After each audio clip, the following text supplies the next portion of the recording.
तो नमस्कार सांग मैंने चलन जान बा आज दिन पानीपाग खबर कौन रही पूर्व जदि आप चैनल टी सब्सक्राइब कर नथिबे तो चैनल टी निहाती सब्सक्राइब कर नियंतु। ओडिशा रे जटिल पानीपाग स्थिति देखा देइछि। सकाळ हेउ हेउ टाई टाई खरा देह हाथ पोड़ी देउछि आ अपराह्न हेबा मात्रे पाग हठात परिवर्तन घटुछि। आकाश में कलाहांडिया मेघ गोटी आसीबा सह बिजुली घड़घड़ी सह प्रति घंटा 40 ରୁ 50 किलोमीटर बेगर पवन बहुछि। धन जीवन क्षति हेबा सह साधारण लोकंग जीवन जीवा भली घटना सामना को आसुची। पाणीपागर एभली दैत्य प्रभाव आसंता सप्ताह पर्यंत जारी रहियो बोली पाणीपाग विज्ञानी माने आकलन करिसंती। पाणीपाग विशेषज्ञ प्रोफेसर सुरेंद्रनाथ पशुपालक कहिसंती काल बैशाखी और क्रमागत पश्चिमा झड़ मिलित भाव आसंता 7 ରୁ 10 दिन पर्यंत पाणीपाग को नियंत्रण करिवे। वर्तमान छोटनागपुर मालभूमि रे अत्याधिक उत्ताप जोगु उत्तर और आभ्यंतरीण ओडिशा काल बैशाखी सक्रिय अछि। प्रभाव में सकाळ समय रे प्रबल उष्णता अपराह्न बेलू हठात घड़घड़ी बिजुली सह घंटा प्रति 40 ରୁ 50 किलोमीटर बेगर पवन बहुछि। उत्तर भारत में देखा जाइथिबा प्रथम पश्चिमा झड़ प्रभाव ओडिशा उपरे परोक्ष भाव में पड़ुछि। एही व्यवस्था वायुमंडल एक शून्य स्थान सृष्टि करी बंगोपसागर प्रचुर जलीय बाष्प पूर्ण गरम वायु को ओडिशा आड़क टाणुछि। जेतेबेले कि वायुमंडल उपर भागरे थिबा एही शीतल वायु स्थानीय उष्ण वायु सहित मिशुछि ताहा काल बैशाखी को आहरी शक्तिशाली करुछि। एही प्रक्रिया केउंझर, मयूरभंज, हनुगुल, ढेंकानाल और सुंदरगढ़ जिले में सर्वाधिक प्रभाव पकाइब। एप्रिल 18 और 19 आड़क उत्तर भारत द्वितीय पश्चिमा झड़ पहुंचबार संभावना रही। यह ओडिशार वायुमंडल को स्थिर हेबाकु देबनी। फल एही अस्थिर पाणीपाग एप्रिल 21 पर्यंत जारी रहिबो। द्वितीय पर्यायर कटक, खोर्धा, पुरी, गंजाम, गजपति, नयागढ़ परि उपकूल और दक्षिण ओडिशा रे जिला गुड़िक आकाश अधिक समय धरी मेघुआ रहिबा सह पवन बेग घंटा प्रति 50 ରୁ 60 किलोमीटर पर्यंत वृद्धि पाइब। तापमात्रा क्षेत्र में यही द्वैत पाणीपाग अवस्था एक प्रकार आश्वस्ति आणिब। लगातार बादल और वर्षा जोगु राज्यर सर्वाधिक तापमात्रा स्वाभाविक ठारू प्राय 2 ରୁ 4 डिग्री सेल्सियस कम रहिब। ग्रीष्म प्रवाह परिवर्ते अधिकांश स्थान तापमात्रा 35 ରୁ 38 डिग्री मध्य सीमित रहिब। वर्तमान परिस्थिति रे प्रबल वर्षा अपेक्षा वज्रपात और प्रबल पवन चाष पाई सबुठारु बड़ विपद सृष्टि करिछि। तेणु मुग, बिरी और रबी धान अमल कार्य तुरंत शेष करी शस्य को सुरक्षित और उच्च स्थान रखिबा उचित। पवन जोगु आंब परि फल बगीचा रे फल झड़िबा आशंका थिबारु गछ को आवश्यक सहायता प्रदान करंतु। वज्रपात रक्षा पाया पाई अपराह्न 3टार संध्या 6टा मध्य गोरु गाई को बाहर को छाड़तु नहीं। पाणीपाग स्थिर न होगा पर्यंत अर्थात एप्रिल 21 पर्यंत कौन प्रकार सार बा कीटनाशक प्रयोग न करिया को प्रोफेसर पशुपालक परामर्श देइछंती। आंचलिक पाणीपाग विभाग आकलन अनुसार आसंता 24 घंटा मध्य मयूरभंज, बालेश्वर, भद्रक जिलार केतेक स्थान रे काल बैशाखी प्रभाव हेबाकु थिबारु ऑरेंज वार्निंग जारी होइछि।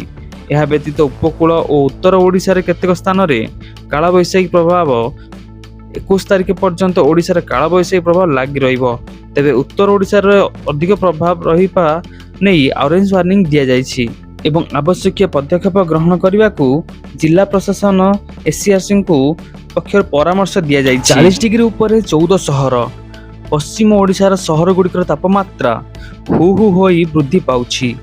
बुधवार दिन समय रे 42 डिग्री पहुंचीबा टिटलागढ़ तापमात्रा आज 43.7 डिग्री पहुंची। अर्थात 24 घंटा मध्य सर्वोच्च तापमात्रा 1.7 डिग्री बढ़ी। पश्चिम ओडिशार सहर गुड़िकर तापमात्रा हु हु होई वृद्धि पाउछि। बुधवार दिन समय 42 डिग्री पहुंचबारु टिटलागढ़ तापमात्रा आज 43.7 डिग्री पहुंची। अर्थात 24 घंटा मध्य सर्वोच्च तापमात्रा 1.7 डिग्री बढ़ी।